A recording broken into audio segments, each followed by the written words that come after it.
Ang Ginoo manaa ninyo.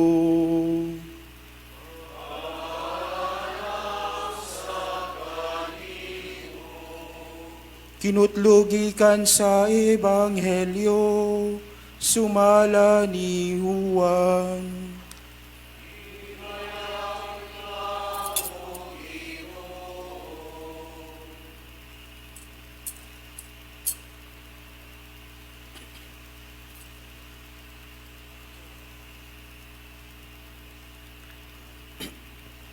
Si Jesus mingon ngadto sa mga Hudeyo, gipadala ninyo ang inyong mga sinugo ngadto kang Juan, ug misaksi siya mahitungod sa kamatuoran.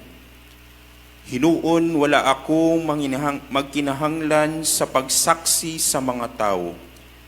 Gisulti ko lamang kini aron kamo maluwas. Si Juan sama sa suga nga nagsiga ug nagdanag ug gikalipay ninyo ang pagpahimulos ug makadiyot sa iyang kahayag. Apan may nagsaksi mahitungod kanako nga labaw pa sa gibuhat ni Juan.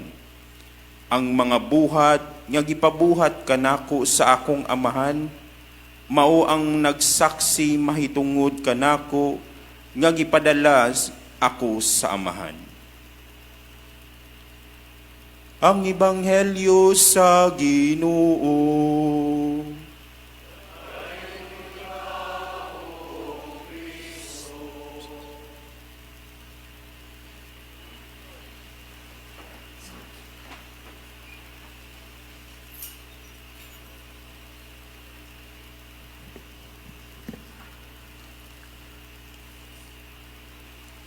Formal na natong gibuksan kining siyam ka adlaw sa atong nobena masses may tungod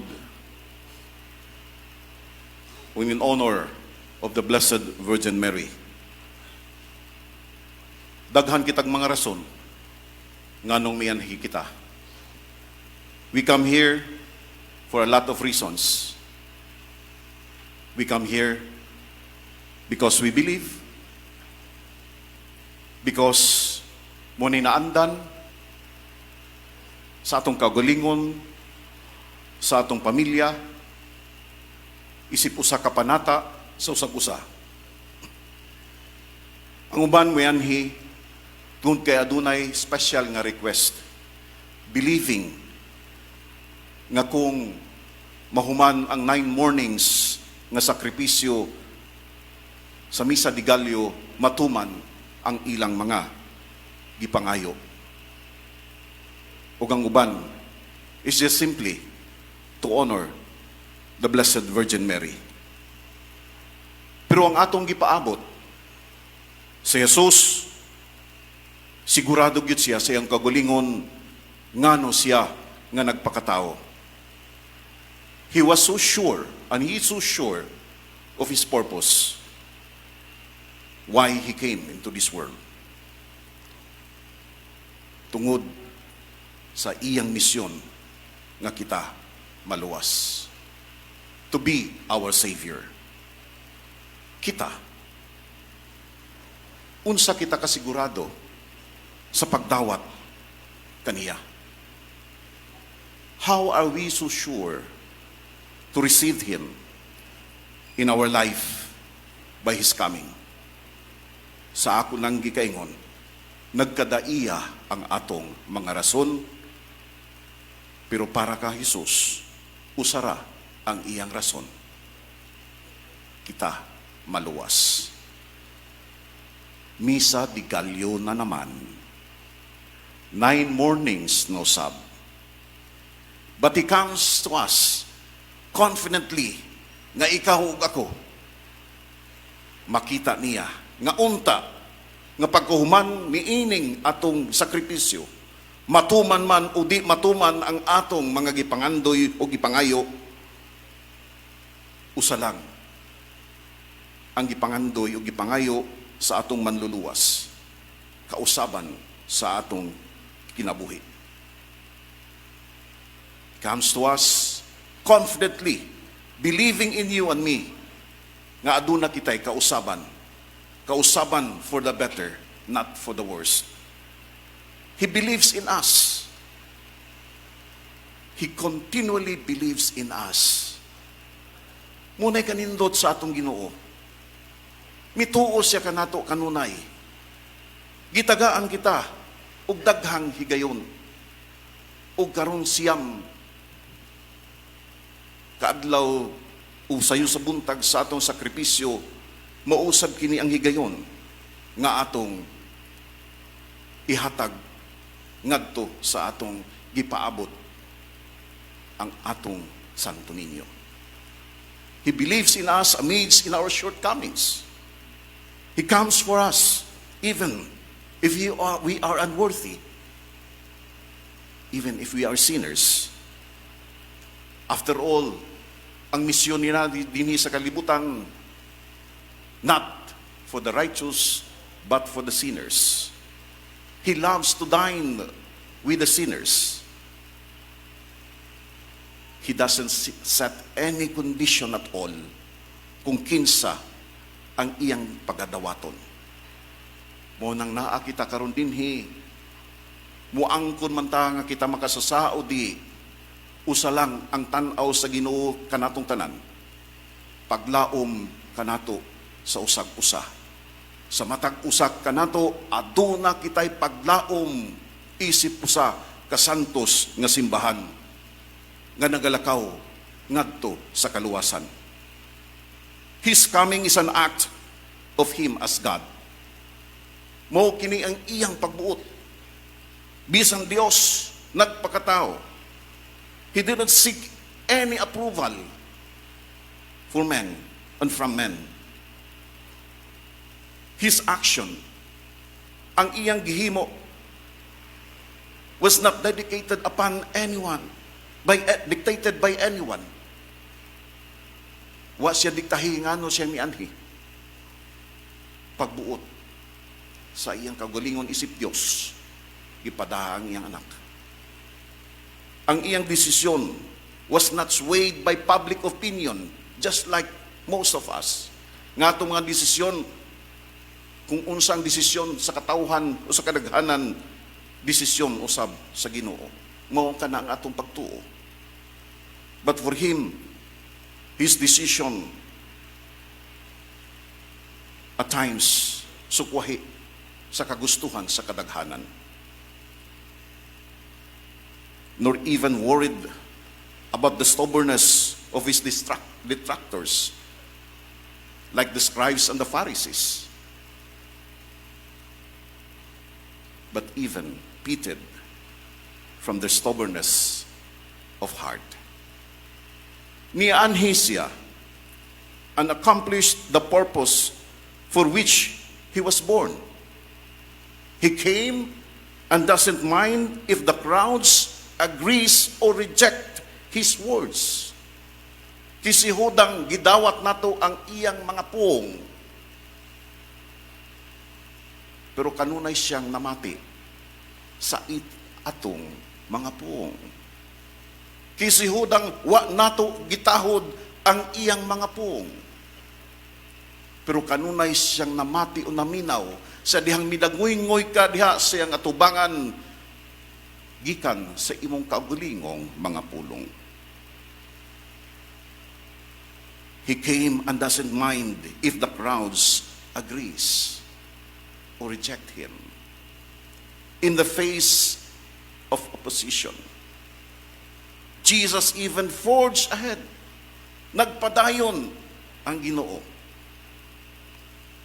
Mura siyang usa ka saranggola.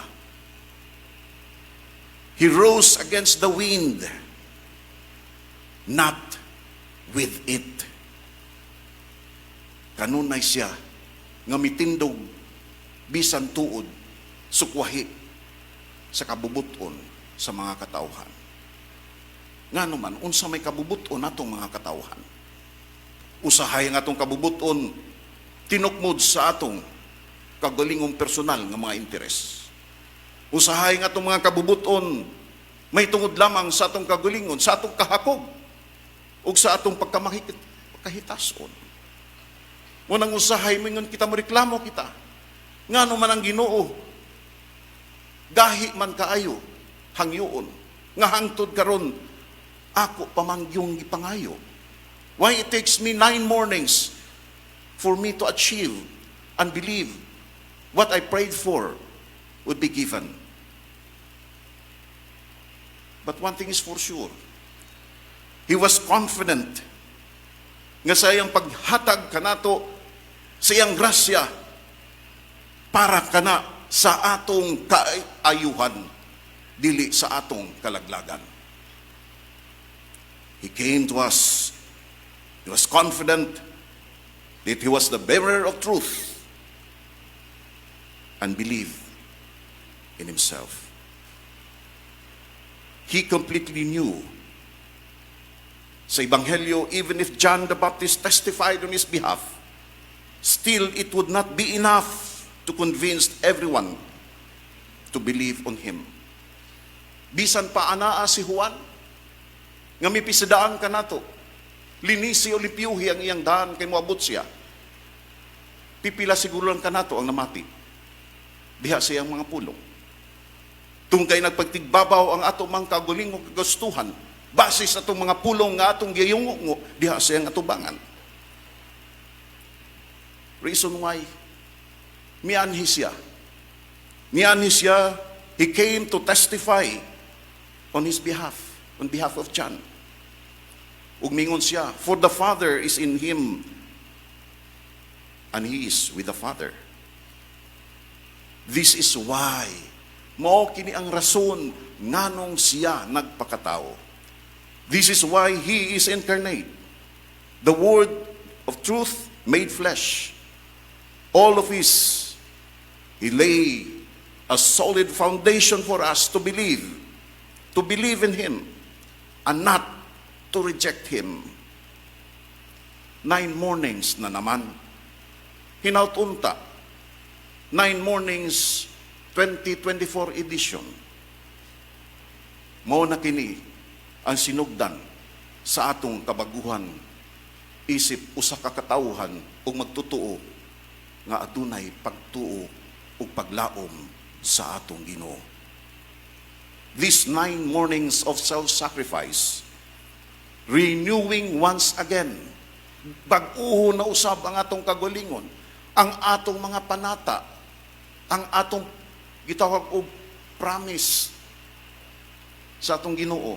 Lord, ani anasab ko, hinaot unta. Panusa lang ang iyang gipanghayo. Kabag-uhan sa atong kagalingon, kay kita manghayo man sa kabag-uhan sa atong tagsa-tagsa ka estado sa kinabuhi. This is a thing that reminds us of ourselves, how we failed Christ. Unta, atong ablihan ang atong tagsa-tagsa kakagalingon ngadto sa kabaguhan, hoping by the grace of God, the God incarnate, a possible renewal and conversion may be attained as we celebrate once again Christmas. Sa unang adlaw sa atong Santos nga Nobena, may tungod sa atong mahal na Birhen Maria, mao kini ang unang hagit sa Ginoo. Ablihi ang inyong tagsa-tagsa kakasing-kasing ug hunahuna sa kabag-uhan nga posibleng ihatag kanato.